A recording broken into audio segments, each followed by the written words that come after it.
Hi. The Lexzur Messenger feature enables instant communication, effortless document sharing, and efficient legal discussions within a single platform, enhancing how logged-in users interact and collaborate. First, you need to get the Messenger app.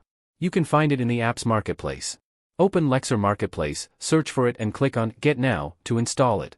To utilize Lexzur Messenger, follow these steps. Locate the Lexzur Messenger icon on the right side of the navigation bar. Click on it to initiate a new chat. Use the search function to find other users and add them to your contacts. Once a user is added, a message window will pop up on your screen, facilitating smoother communication. Compose and send messages, and attach any pertinent files as necessary. You can engage in real-time conversations with any system user for swift communication. For example, you can request updates, post comments, or send various types of messages. To view all your conversations, select See All in Messenger. This will launch a new tab, displaying all your active and past chats.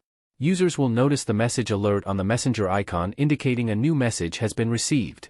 Additionally, you can update your status by clicking on your avatar. Indicate whether you're online, busy, away, etc.